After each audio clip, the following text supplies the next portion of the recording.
104.7 The Cave, KKLH, Marshfield, Springfield, a proud member of the Kansas City Chiefs radio network. Touchdown, Kansas City! Now, it's time for Ned Talk. What the hell is going on around here? The four of us reprobates in the studio on a Thursday. It must be a special occasion. It must be like Christmas, and it is if you're a football fan, because today is the official kickoff of the NFL season, and the Kansas City Chiefs get the honor tonight against the Detroit Lions, and we are here to get you warmed up for the game. I'm Joe Westen, joined by Ned Reynolds, Alex Scott, Josh Roberts, but we do have to rain on the parade a little bit.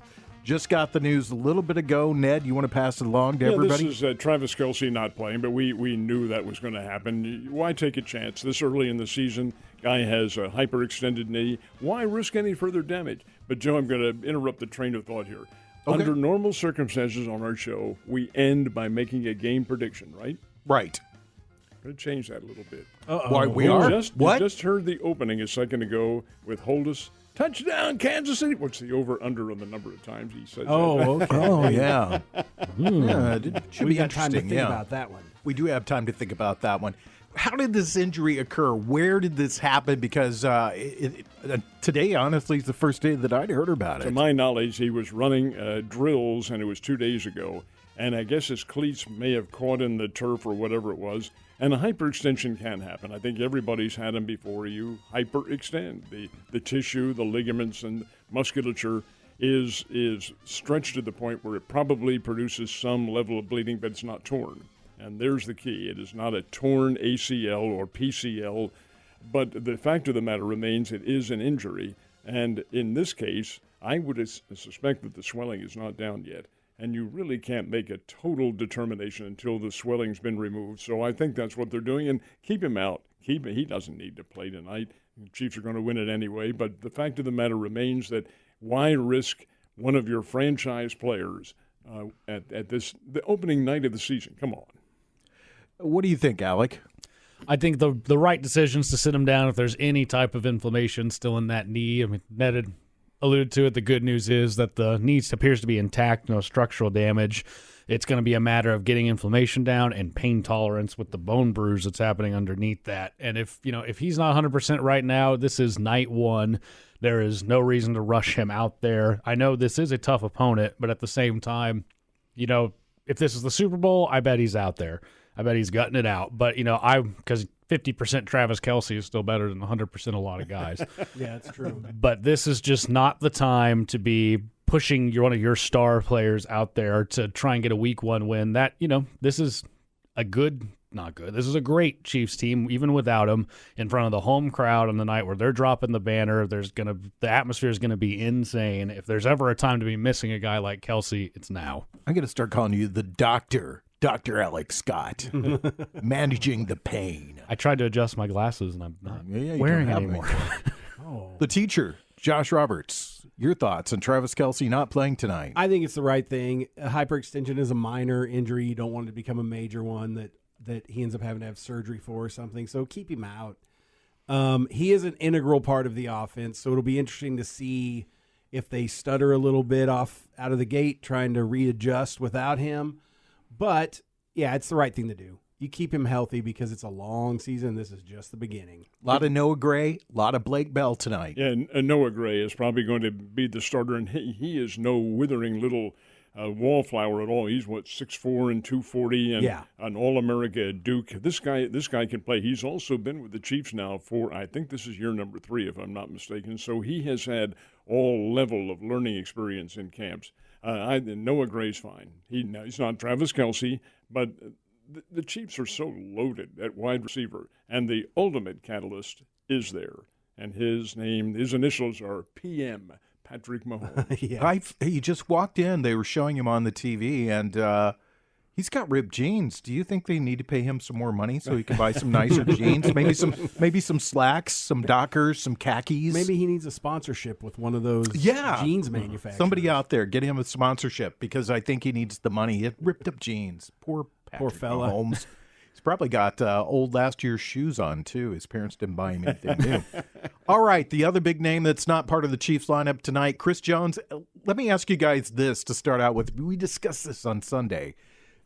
What were your thoughts? I mean, what was your over-under during the course of the week about Chris Jones getting signed, Ned? Well, you guys might remember I predicted he'd sign this week and be there in uniform tonight, and evidently that's not going to be the case. So I would say the over-under in my case on Sunday was 90-10 that he would be there, in favor of 90% being there. But obviously he's not going to be. Does it have an effect? You bet your life that has an effect. He's the ultimate disruptor on defense. Now the guys who are going to be taking his place, Karlofsky or whatever. It's easy for you to say. Karloftis. Yeah, from Purdue. He's a fine player. He's fine good. pass rusher. And the kid they got from the Las Vegas Raiders, Farrell, is, 6'4", 330, somewhere around there. So he's no little wallflower either. But the fact of the matter remains, you have Jones missing, and he is a very important part of the team. However, they have had training camp without him, so the timing is not necessarily disrupted with him not being there. It's still a loss, but I don't think it's one that's going to be catastrophic to them.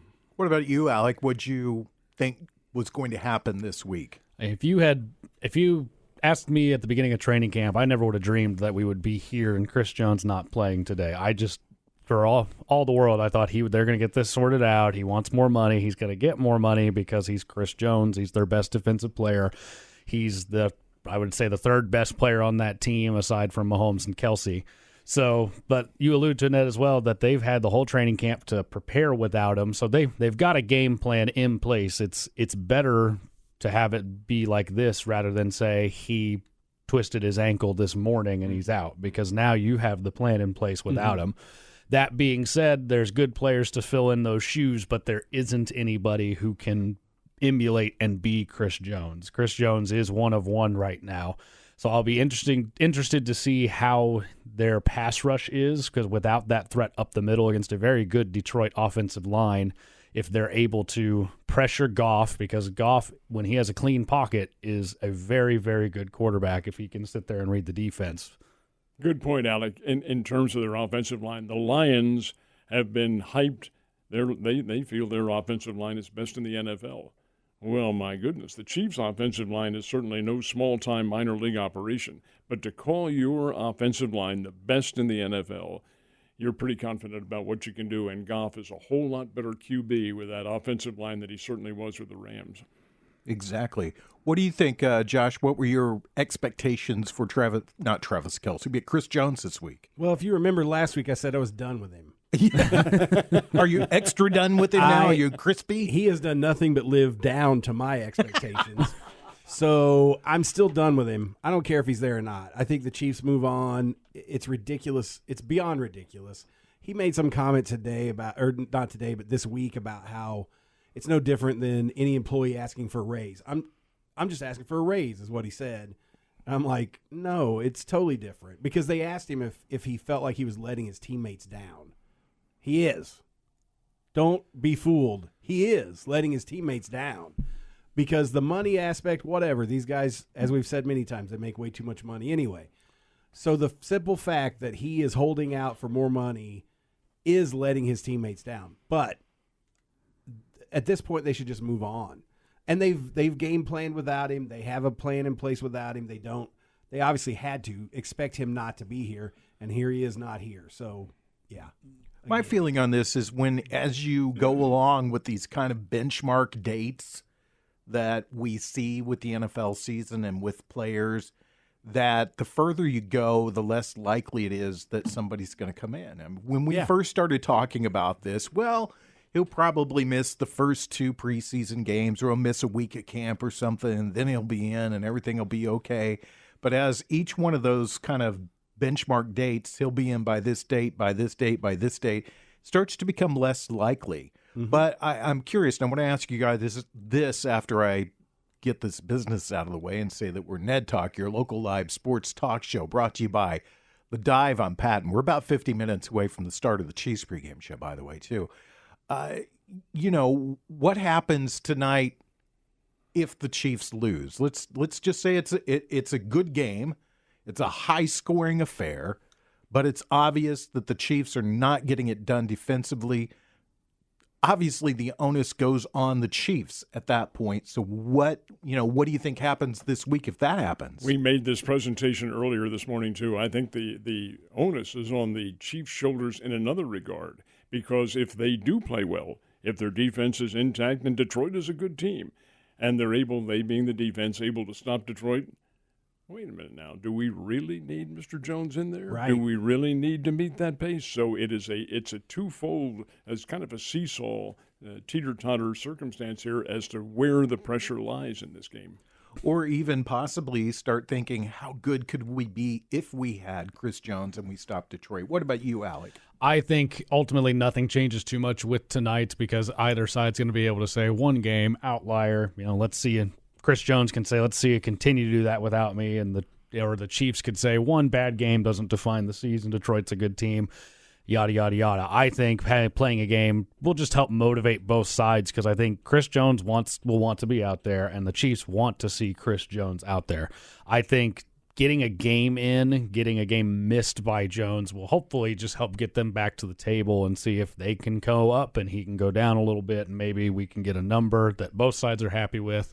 And Chris Jones is playing because they're undoubtedly a better team with him in the lineup. And Alec, it was no help at all to the Chiefs when Bosa signed that $35 million a year contract. Although Jones said, that didn't affect me one bit.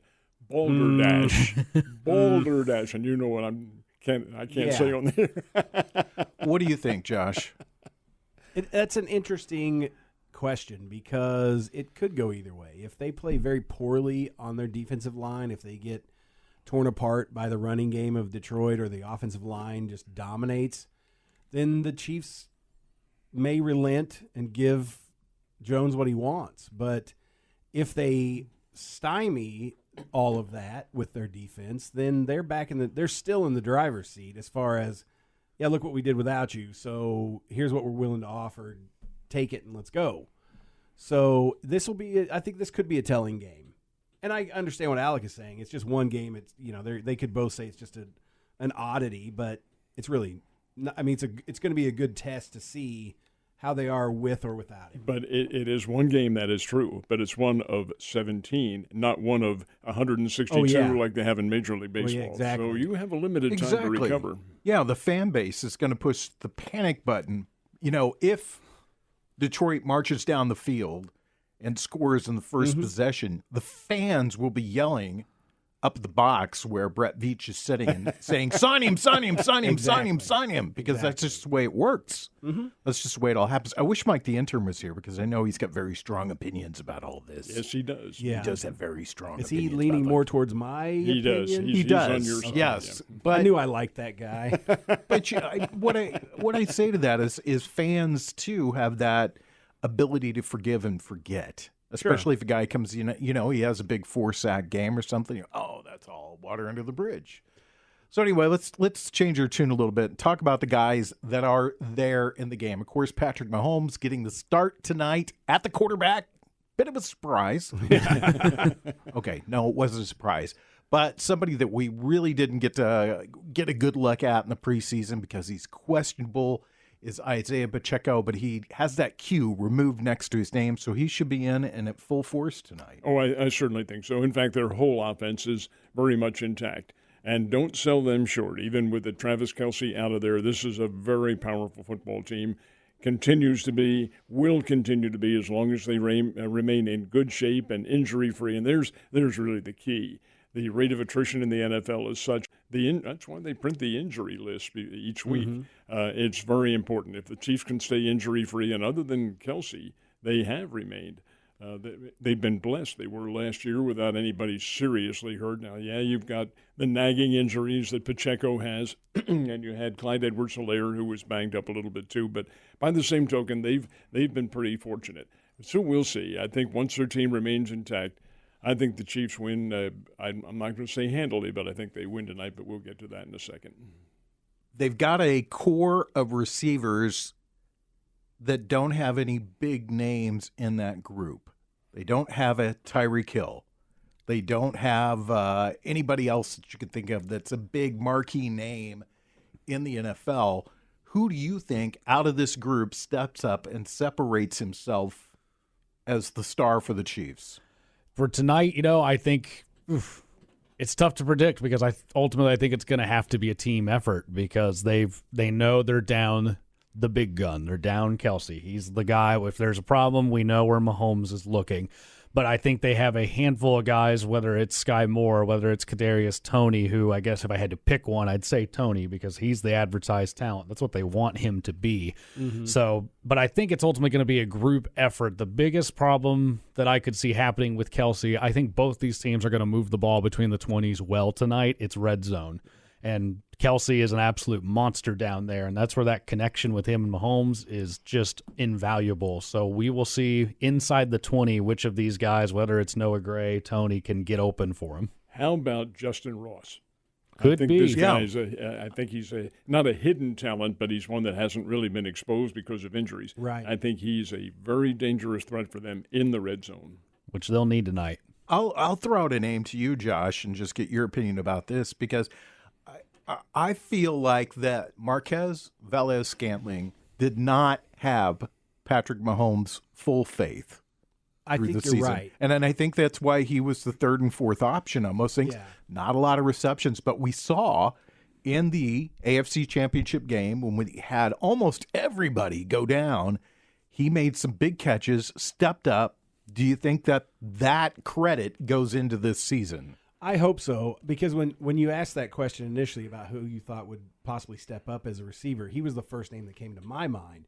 Because there were when he came into the league, there were a lot of expectations on him to be a stud receiver, and he's been above average, but not quite what everybody expected him to be. So I think if he has earned that respect from Mahomes, I think he could be that guy that could step up and get some really good catches, good numbers in a game like this.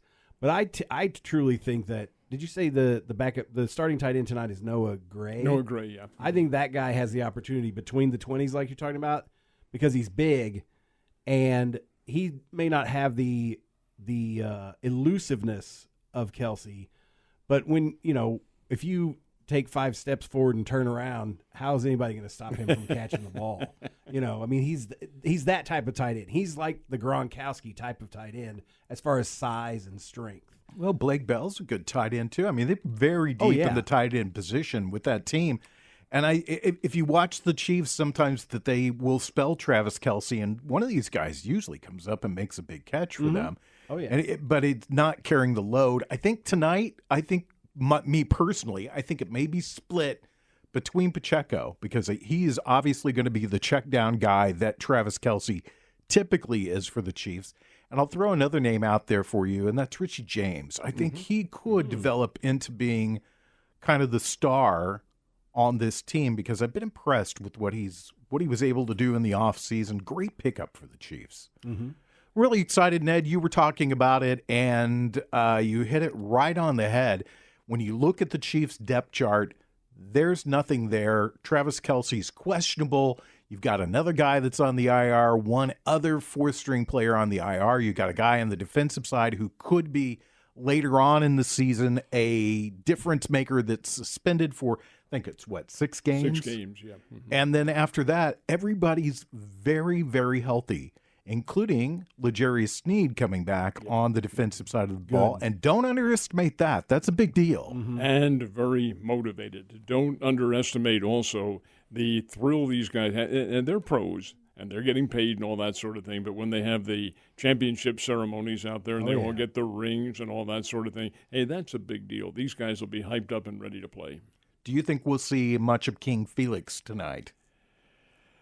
I don't know. That's a really good point that you bring up. He's an awfully fine player, and but he's a rookie, and you can't tell exactly you just don't know. You don't know what goes through the mindset of the coaches. We're about 40 minutes away from the start of the Chiefs pregame show with Art Haynes, Mitch Holtis, Danon Hughes, and a crowd of thousands. You're listening to Ned Talk, your local live sports talk show brought to you by The Dive on Patton. You're listening to Ned Talk on 104.7 The Cave. part of the Kansas City Chiefs Radio Network. Back to Ned Talk on 104.7 The Cave.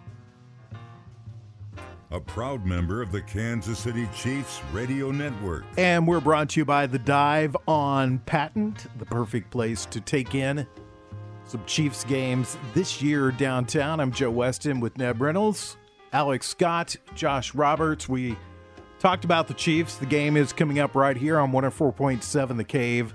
7:20, I think is what you said, kickoff tonight. And then the Chiefs pregame show starts in about 34 minutes right here on 104.7 The Cave. Your home for the world champion Kansas City Chiefs right here in Southwest Missouri. Let's turn our attention to baseball. Ned, the Cardinals, what's going on? Still in last place. They are, but oh my goodness, have they ever been hammering the baseball against the best team in the league, and that's the Atlanta Braves, and especially against Spencer Strider last night. I was so impressed. But guys, this is how baseball works. You have your peaks and your valleys. The good teams have more peaks than they do valleys, quite obviously. But it does happen to every team, and the Cardinals are on one of those peaks right now. They're just, everything that comes up there is looking like a grapefruit, and they are blasting that ball all over. Had 4 home runs the other night. Of course, so did the Braves, had 4 home runs. And the Braves consistently hit the ball well. The Cardinals are now. Tonight's game, which should be starting here in a very few minutes, is kind of a very important game for the Cardinals, not in the standings. They're not going anywhere. But for Adam Wainwright, he still harbors hopes of getting 2 wins and getting to the 200 mark, but he pretty much has to win. He's not got to get to 199 first, and that has not been easily achieved. He hasn't won since, June, sometime around then. Too long. So he's going up against the best lineup in baseball tonight. How he does and how the Cardinals are able to react against Max Fried is I think, very telltale as to how the season finally does end. What's your prediction? Does Wainwright get the win tonight? I think it'll be awfully tough, awfully difficult. The lineup that he's facing, if he isn't perfect in his sharp ability to get that curveball over, yeah, he'll have some problems. What about you, Alec? What do you think? Well, good news. Cardinals have won 2 in a row in Atlanta and have scored double-digit runs in both games. Bad news. They've almost allowed as many runs against them in the 2. They've had to outslug the Braves, which is, that's what we thought the outlook of this season was going to be. This was a team that had a good offense and bad pitching staff. Unfortunately, the pitching staff was worse than we feared, and the offense was inconsistent once again. And that's how they've ended up where they are. So another game in Atlanta, maybe the hitting streak continues. That'd be great. But the way things have been going for Wainwright and the way that the Braves, even in the losses, have hit against us, I have a hard time imagining a starting pitcher for either side getting a win if the hitting continues in this way. Some reliever who comes in late's going to be the lucky guy to pick up the win tonight. If we could travel back in time, which would be fun, wouldn't it? Let's just all admit that'd be a lot of fun. Let's just say we're going back a short distance, like a couple of months ago, and you were pretty much sitting here, Mr. Josh Roberts, lamenting your Chicago Cubs, but they are within 1.5 of the Milwaukee Brewers, and they kind of control their own destiny here. They do. If you look at their remaining schedule, their last 6 games are by far the toughest because they play Atlanta 3 games and then they play Milwaukee. But ahead of that, they've got Colorado twice, Arizona twice, and Pittsburgh for, I think, 3-game sets for all of them, maybe a 4-game set in there for one of them. And they're a game and a half back from Milwaukee. So, yeah, I mean, it's exciting. You say I lament the Cubs. What I say every year, there's no pressure on the Cubs to win. They won a World Series in 2016 after not winning one for 108 years. So the pressure is still off. But it's good to see them competing. It's good to see them in the race, not only for a wild card, but to possibly win their division. It's great. And it's even better because the Cardinals are late. Heresy. There you go, St. Louis people. One of the things that we discussed throughout the summer was the run differential, which was really everybody in the National League Central had a negative run differential except the Cubs. And this was even when they were a cellar dweller, when they were next to last place. They're at 101 plus run differential, which is, that's really good, which tells you that they're winning their games they're losing the close games. Is basically what it's saying. And that's what you see. Like their last few series, if they lost a game in the series, it was by 1 run. But the ones that they've won by 3, 4, or 5 runs. So, yeah, I mean, they're playing good baseball. And like Ned has always said, it's peaks and valleys, and they hit a peak right at the right time, it seems. Their chance, according to ESPN, of making the playoffs is at 92%.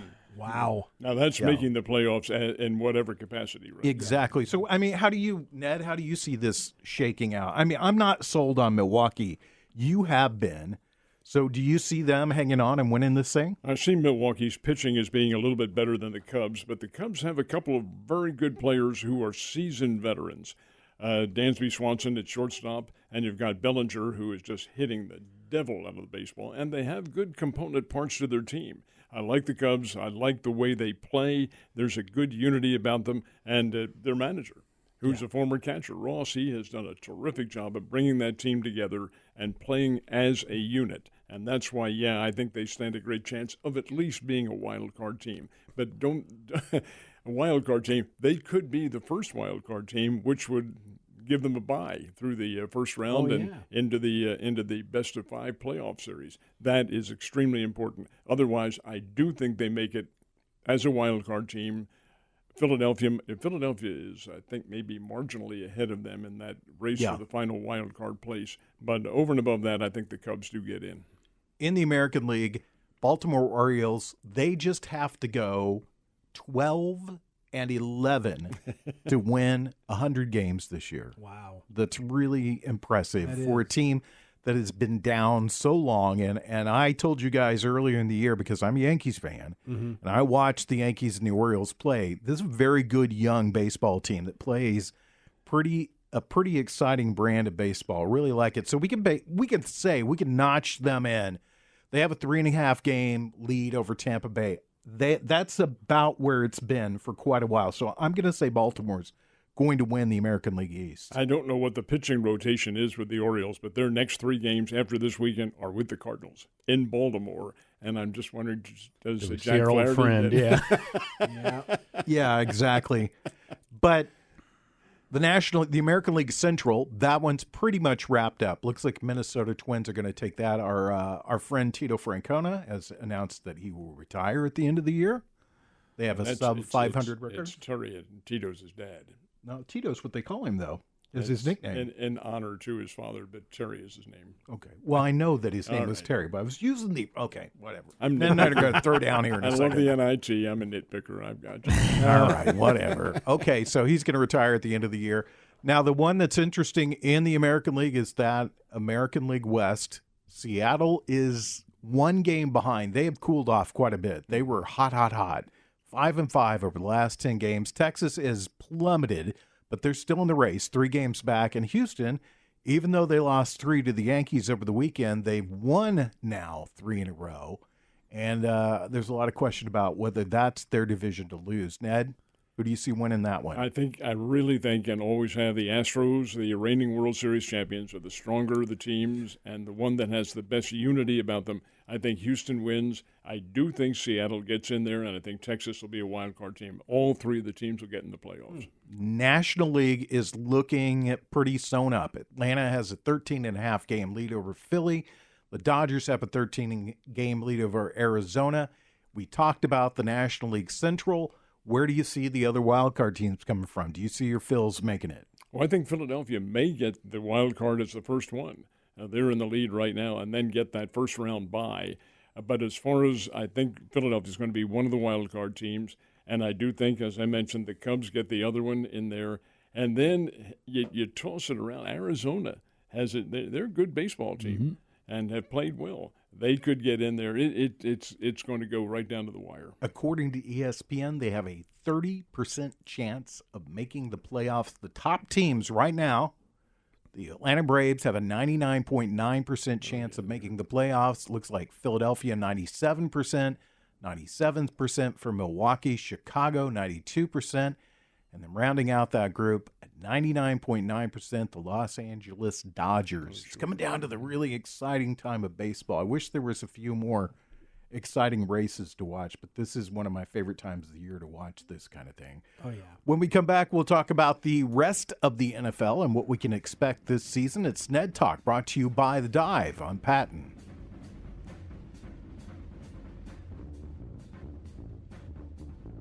You're listening to Ned Talk on 104.7 The Cave, part of the Kansas City Chiefs radio network. Back to Ned Talk on 104.7 The Cave, a proud member of the Kansas City Chiefs radio network. Less than 20 minutes away from the start of the Chiefs pregame show with Art Haynes and Mitch Holtis, Dayton Hughes, Dan Israel, and the whole crew. You can listen to it right here on 104.7 The Cave, your home for the world champion Kansas City Chiefs. But right now, you've got us. Ned Talk, brought to you by The Dive on Patton. Great place to take in the Chiefs games this year downtown. Great people work there. They really took care of us in our Chiefs happy hour. Talked about the Chiefs. We talked about baseball. Let's do a little primer for the NFL season. Let's not even talk about the NFC because who cares? But let's talk about the AFC because there's a lot of really good teams in the AFC this year. Who is going to be the biggest challenger? Who has the most to prove? Who can take away the crown from the Kansas City Chiefs? Is it Buffalo, Miami, the New York Jets, Cincinnati? Is it going to be Tennessee? Is it going to be Jacksonville? Will it be Denver? Will it be somebody in their own division? Your thoughts, Ned? You just missed the one that I was going to bring out as the number one, the Los Angeles Chargers. I think they have the best bet of doing that. I thought you were going to say the Raiders there for a second. No. The Raiders will probably be an also-ran this year, but the Chargers are not, and they have been bitten so many times with the Chiefs and shoved out of the way by Kansas City. They are ready, and they're a good team. They are a very good team. They played well last year, but they also had injury problems, and we mentioned the Chiefs have been very fortunate. Well, the Chargers, I think, are going to make a very concerted effort, and I also think the Denver Broncos will. Really? You think the Chiefs' toughest challenge this season will come from within their own division? I am predicting that, yes. Okay, what about you, Alec? You know, it's a big field because you rattled off all those teams, and it's crazy to me how deep the AFC is this year because there's going to be some very good football teams that don't go to the playoffs, potential 9, maybe even 10-win teams that don't go because it's just so crowded at the top. But if I had to pick one, I'll go with the ones I've seen that could actually do it. So I'll probably say either Buffalo or Cincinnati would be my pick. Cincinnati's got to climb out a little bit. Burrow had another injury this preseason. While he seems like he's going to play, that time that he's missed could cause the Bengals to trip out the starting blocks, or, that's happened the past couple years. Buffalo faded late. Something always seems to happen to one of their opponents, and the Chiefs end up with that 1 seed. They earn it, but as long as they keep earning that 1 seed and playing all their playoff games at home, they're going to be hard to topple. But I agree with Ned's perspective, though, because, the biggest threats are the ones closest to home, and those teams in the division are going to be the ones that they're going to have to contend with. And while they're very good, the Chargers always seem to find a way to charger and pull a defeat from the jaws of victory. They just have a way to do it. And the Broncos, last year was an absolute disaster. It can almost only go up from there. So I'm excited to see how it plays out. Let me ask you about your team, the Steelers. What do you see from them this year? Oh,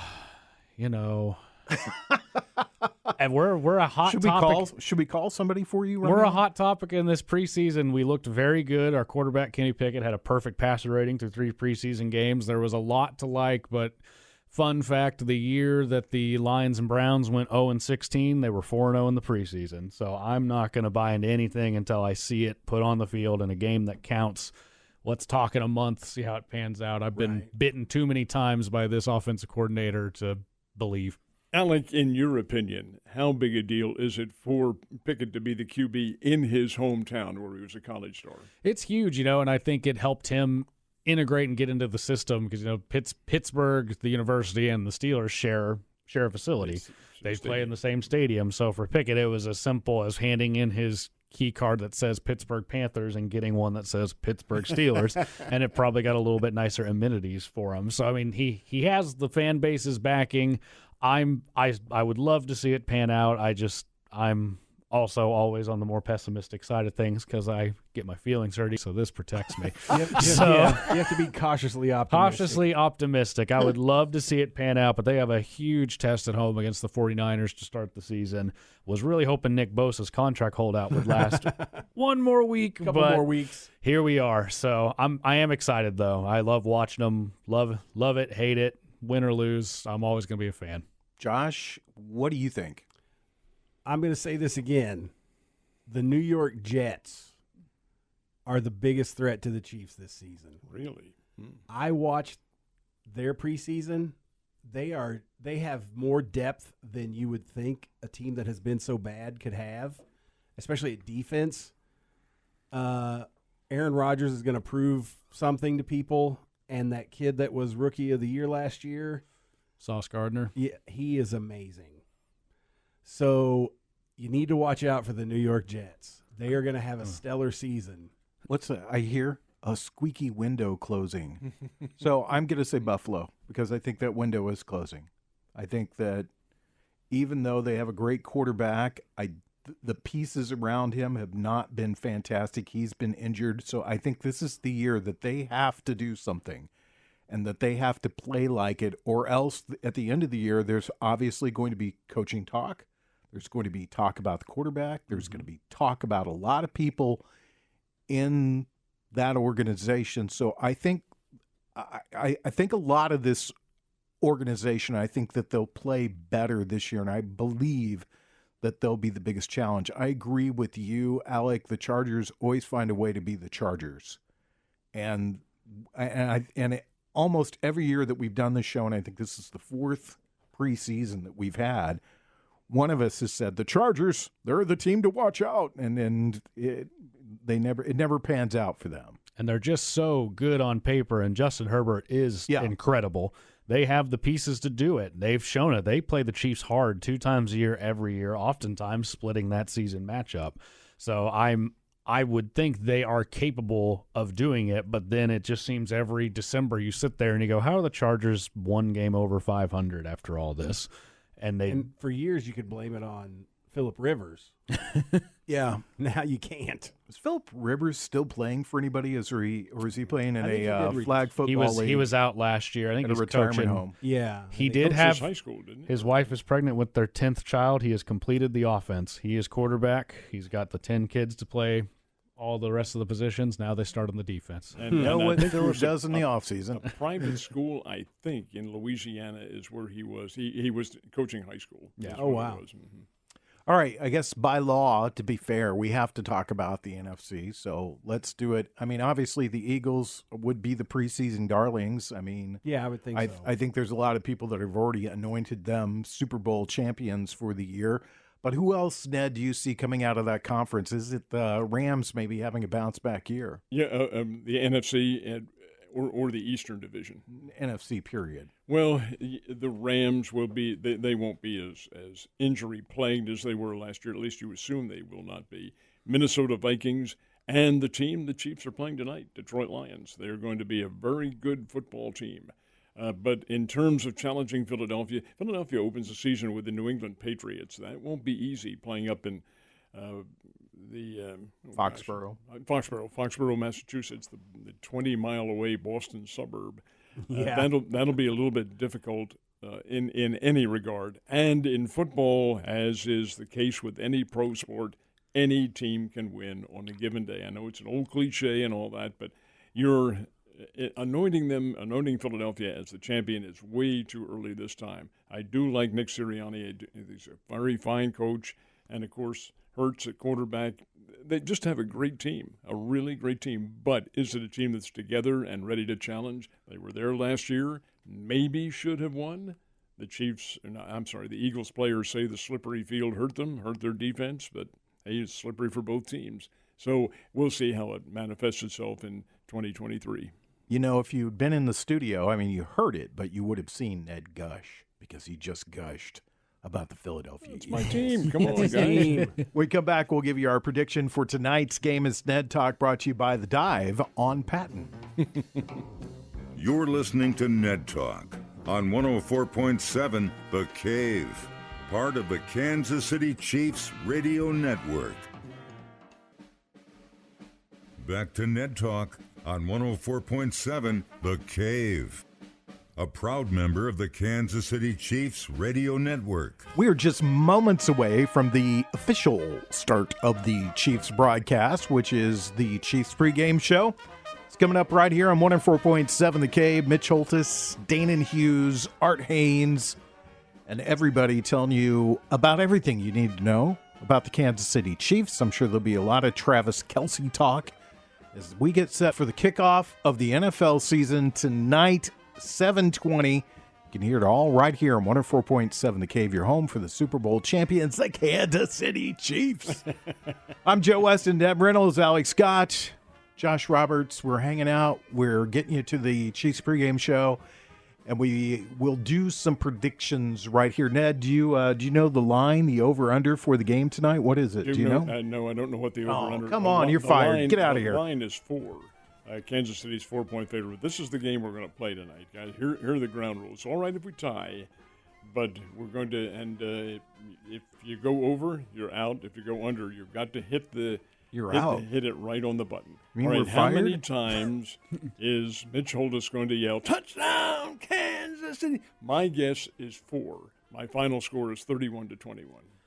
Well, I was sitting on 3.5, but he said we got to hit it dead on. So I guess I'm going to go with 3. The over-under's at 53, by the way. 53. Okay. I'm going to take the under in that regard as well. I think Detroit's biggest defensive weakness was stopping the run. So I feel the Chiefs are going to test that, sans Kelce especially, and I wouldn't be shocked without Kelce. They might settle for an extra field goal or two throughout the game. All that being said, opening night, banner drop, raucous environment. Chiefs are going to win, so I'm going to go with a final score of 27-23. What about you, Josh? My over-under on the Mitch Holtis is going to be 6. Woo! Wow. I think the Chiefs are going to score 42 tonight. I think and I could be totally wrong, but in my head, Detroit is still Detroit. So we'll see if they can play better than what I have seen them play my entire lifetime. I think the Chiefs will win this game pretty easily. So we have 3, 4, and 6. All right, Mr. Weston. I'm going with the big score in tonight's game because I think it's going to be a high-scoring affair. I don't have a lot of faith in the defensive side for either team as it stands right now. So I think the Chiefs win it by a touchdown, and I think that they score. I'm going to say that they're going to get up in about the 5 or 6 areas. I'll say 5. So I'm different from you. I'll say that they score 5 touchdowns and that they win it, like 38-27. And I think it'll be close. I think in the fourth quarter of the game, there'll be some wailing and gnashing of teeth for Chiefs fans. But we all picked the Chiefs, right? We've all picked the Chiefs to win. We've all got our numbers. So if you're scoring at home, be sure you write that down because one of us will be off the island next week. And then one of us 3, 4, 5, and 6. And if we tie, we have to kiss Ned. That's the way that it works. No, we do not. We'll be discreet about it, Ned, like we always are. We will be. I'm out. Ned is out too. Well, Mike says Ned's not a bad kisser. Okay. God, how bad is this? I'm excited. What about you? What's your favorite part of the start of the NFL season? Go, Ned. I think the Thursday night game. It adds it doesn't matter who's playing, but it adds a particularly exciting flavor because it's by itself. It's a single game. It's the NFL showcase. A lot of people don't understand this, but that's not a rule that the Super Bowl champion plays. It is a courtesy. There is no specific rule. It's whoever the networks want. Well, the networks want the champion, the Super Bowl champs, but it does not exist as a written rule. So there have been times, or may be times in the future, when the Super Bowl champ doesn't play, but it's always one game on Thursday, and that's big.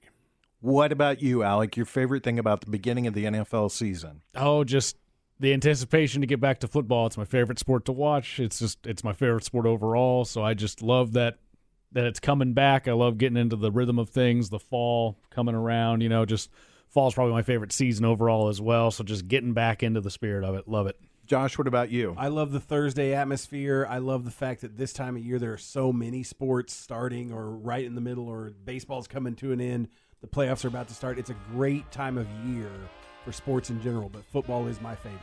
Everybody's in it, and all the crap talk and predictions are over. Yep. It's time to get down to it and play some football. Thanks to Corbin Campbell, Mike the intern, Brian Tyndall, Nick Fury. Get set for football right here on 104.7 The Cave with the Chiefs and the Detroit Lions.